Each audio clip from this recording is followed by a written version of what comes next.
বাইতুল্লাহ বলে আল্লাহ রাসূলুল্লাহ এলো দুনিয়ায় বাইতুল্লাহ বলে আল্লাহ রাসূলুল্লাহ এলো দুনিয়ায় দেখেছি আমি অনেক নবী দেখেছি আমি অনেক নবী শেষ নবী জোড়া নাহি হয় বাইতুল্লাহ বলে আল্লাহ রাসূলুল্লাহ এলো দুনিয়ায় বাইতুল্লাহ বলে আল্লাহ রাসূলুল্লাহ এলো দুনিয়ায় কাবা বাইতুল্লাহ আরো বৎসর করে লিখছেন শত শত নবী দেখি এই জমিনে পারিনি যেতে তোমার সামনে শত শত নবী দেখি এই জমিনে পারিনি যেতে তোমার সামনে দেখিনি কভো খোদা সুরাত আইলো রে মোবাইল সব খাইলো রে আদো পাকলা যা ছিল সব কইরা গেল রে কোন জামানা আইলো রে মোবাইল সব খাইলো রে আদো পাকলা যা ছিল সব কইরা গেল রে ঠান্ডা কাশি জ্বরে রোগ কদিন এখন অভিযোগ কি সুখ পাইলি তোরা আমায় ভইলা গেল রে এখন আর কোনো রোগ নাই আসল লোকটাই বইলা ফেলো এখন আর কোনো রোগ নাই আসল লোকটাই বইলা ফেলো নতুন রোগে আক্রান্ত আজ হয়েছে সকলে সেলফি ভাইরাস আইলো এই কালে সেলফি ভাইরাস আইলো এই কালে সেলফি ভাইরাস আইলো এই কালে সেলফিটা কোথা থেকে শুরু হচ্ছে আর কোথা পর্যন্ত যাচ্ছে দেখুন আপনি বড় লোক আপনি ঘরে মুরগি গরু মাছ রান্না করে খাচ্ছেন ফেসবুকে ফটো তুলে ছেড়ে দিলে সোশ্যাল মিডিয়ায় এমন মানুষ আছে যাদের ভালো করে খাবার জোটে না তাদের দেখলে কষ্ট হবে না তো বোঝ শোনো ঘর থেকে যা শুরু কইরা মসজিদেতে আসে ঘর থেকে যা শুরু কইরা মসজিদেতে আসে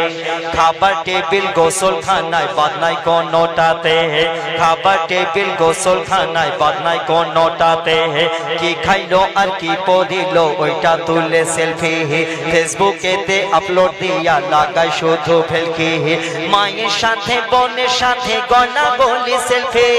মায়ের সাথে বোনের সাথে গলা গলি সেলফি গার্লফ্রেন্ড থাকলে কথাই তো নয় না তুললে আর হয় কি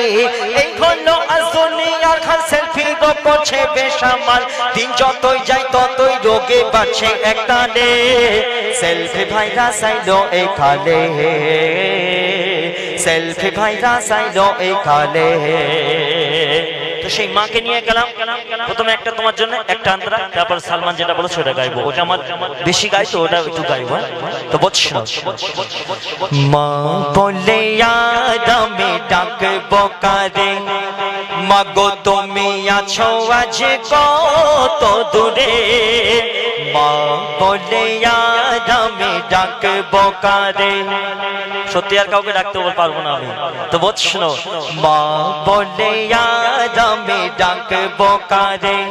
মাগো তুমি আছো আজ কত দূরে জানি না কোথায় আছো কে বলতে পারে মাগো শুধু তোমার কথা মনে পড়ে মা আমার মা মা আমার মা আজকে খুশির ঈদ এসেছে ঈদের খুশিতে মোরে মন মেতেছে দুঃখ যতই আজ হোক না আমার সবাইকে দেব আমি ঈদ উপহার মা আমার মা মা আমার মা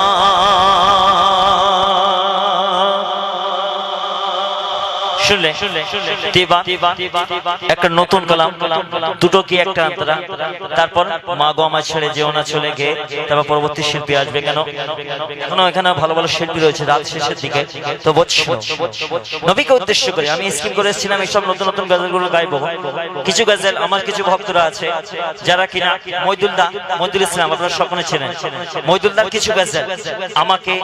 হোজাইফাকে কালামকে ভাগ করে দিয়ে দিয়েছে, যেসব গজলগুলো সে গায় না। তো মইদুলদা সেসব গজলগুলো কিছু গজলের ভক্তরা তারা আমাদের মুখ থেকে শুনতে চায়। তো আমার ভাগে কিছু গজল হোজাইফার কালামের প্রত্যেকের জন্য জামিরের, তো আমি স্কিম করেছিলাম এখানে গাইবো। তো নবীকে উদ্দেশ্য করে ছোট্ট করে বলছি, জান্নাতের ময়না রে সে সত্য ছাড়া কভু মিথ্যা কথা কয় না রে, জান্নাতের ময়না রে সে সত্য ছাড়া কভু মিথ্যা কথা কয় না রে, হয় না এমন ময়না দেখা যায় না দুনিয়ায়, জান্নাতের ময়না রে জান্নাতের ময়না রে। আমাদের বাড়িতে বাচ্চা কাচ্চা জন্মে কাঁদে, তো নবী জন্ম হয়ে সিজদায় পড়ে কেঁদেছিলেন, তখন কি হচ্ছিল?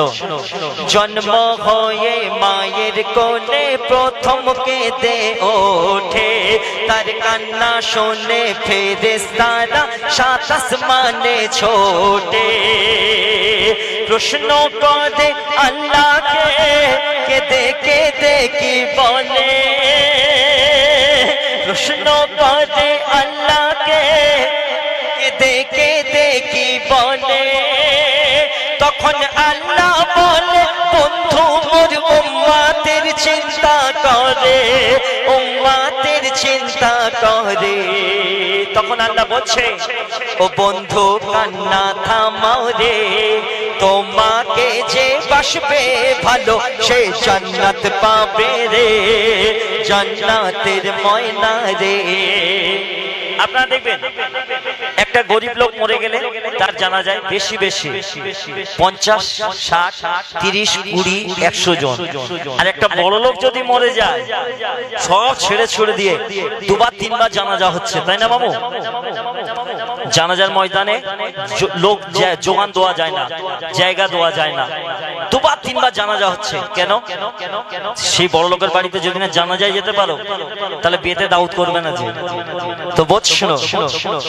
গরিব হয়ে জন্ম নেওয়া এতই কি অপরাধ, আমির হলে খাঁটি সোনা গরিব হলে তার খাত, গরিব মরলে তার জানা যায় কত বাহানা দেখায়। একটা গরিব মানুষ মরে গেলে যদি বলা যায় হ্যাঁ অমুক জনা মারা গেছে তুই যাসনি, বিশ্বাস কর আমি বড় বাজারে গিয়েছিলাম, কাজ ছিল, হাটে গিয়েছিলাম, বিশ্বাস কর ঘরে এত যাওয়ার কাজ, বিশ্বাস কর, খালি বিশ্বাস কর। তো শোনো, গরিব হয়ে জন্ম নেওয়া এতই কি অপরাধ, ধনী হলে খাঁটি সোনা গরিব হলে তার খাত, গরিব মরলে তার